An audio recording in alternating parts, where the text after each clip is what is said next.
श्री गणेश दत्त गुरुभ्यो नमः. स्थावरं जंगमं व्याप्तं यत्किंचित् सच्चराचरं तत्पदं दर्शितं येन तस्मै श्री गुरवे नमः. संगजादेशकालोत्था अपि सांक्रमिका गदाः शाम्यन्ते यस्मरणत्तो दत्तात्रेयं नमामि त्वम्. अवधूत चिंतन श्री गुरुदेव दत्त. गुरुवाणी पुष्प 6 मधील भक्ती मार्ग या अध्यायाचं मी पठण करीत आहे.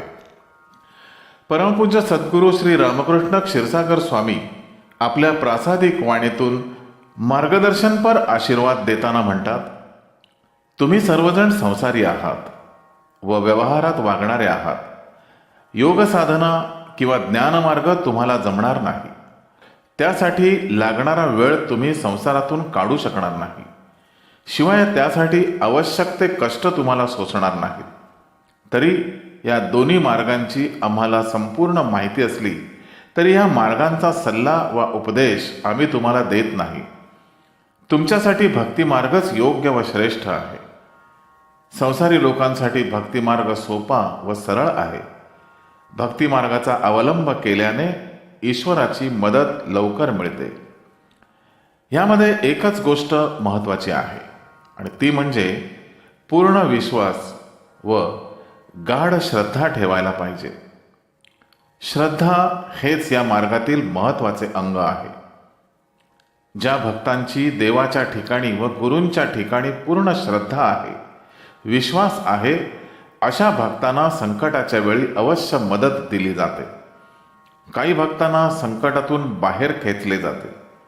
काही भक्तांची संकटात इतकी गांगरलेली स्थिती होते की त्यांना त्यावेळी काही सुचत नाही. अशा वेळी धीर देऊन नवीन मार्ग सुचवला जातो व संकटातून मुक्तता केली जाते. काही लोकांना योग्य व्यक्तींची भेट घालून दिली जाते. ज्याची जशी भक्ती असेल त्याप्रमाणे त्याला मदत केली जाते. हे उघड आहे. एक लक्षात ठेवा की ईश्वर ही एक प्रकारची विशिष्ट अदृश्य शक्ती आहे.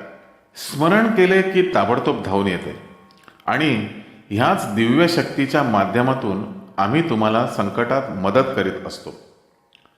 ही शक्ती सदैव तुमच्याजवळ असते, परंतु त्या शक्तीला ओळखण्याची पात्रता वा शक्ती तुमच्याजवळ नसते. म्हणून तुमचा गोंधळ उडतो. भक्तिमार्ग आचरल्याने जसजशी देवाची कृपा होते तसतशी लोकांची आर्थिक परिस्थिती सुधारते. अशावेळी हे लोक भक्तिमार्ग विसरतात.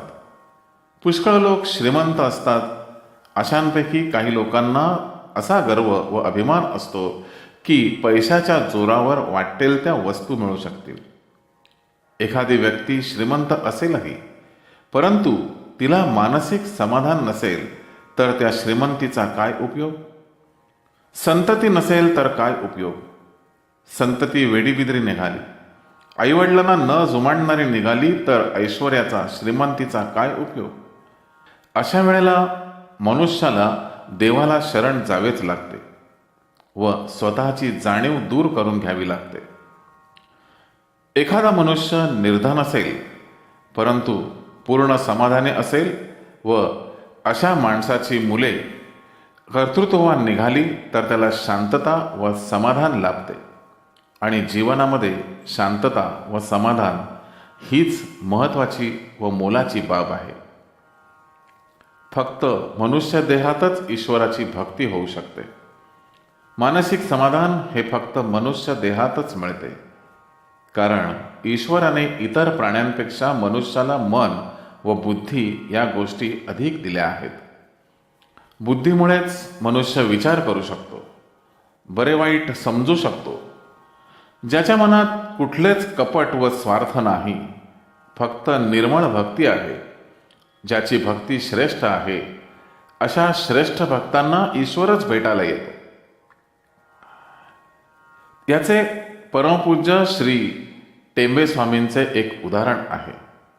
ते नेहमी निर्मळ मनाने व एकाग्र चित्ताने देवाची पूजा अर्चा करीत व जे जे देवाला शरण येतील अशा भक्तांचे कल्याण करावे म्हणून देवांना विनवीत असत. म्हणूनच संतुष्ट होऊन प्रत्यक्ष देव श्री टेंबे स्वामींच्या स्वप्नात त्यांना भेटायला जात. जो परोपकार करतो, इतरांची कामे करतो, त्याची कामे देव न सांगता करतात. देव कृपा करताना त्यांचे प्रतिनिधी म्हणजे धर्मगुरू, सत्पुरुष यांच्या मार्फत कृपा करतात. धर्मगुरूंनी हातात जी काठी धारण केलेली असते तिला धर्मदंड म्हणतात. आम्ही तो धर्मदंड अदृश्य स्वरूपात धारण केलेला आहे. आम्ही तो आमच्या भक्तांसाठी वापरतो. भक्तांची आम्हाला काही प्रमाणात काळजी असतेच. ह्या ना त्या स्वरूपात आम्ही भक्तांवर कृपा करीतच असतो. कृपाछत्राखालील भक्तांच्या कल्याणासाठीच धर्मदंडाचा उपयोग करतो. तुम्ही ती कृपा मिळवण्यासाठी योग्य ती पात्रता प्रथम मिळवली पाहिजे व तुमची शक्ती वाढवली पाहिजे. ईश्वराची व गुरूंची शक्ती या दोन वेगळ्या शक्ती नाहीत. दोघांची शक्ती एकच आहे. फक्त दोघांच्या नावात व स्वरूपात फरक आहे. ज्या भक्ताला हे समजले आहे त्याला गुरूंच्या अफाट शक्तीविषयी अंदाज येऊ शकेल.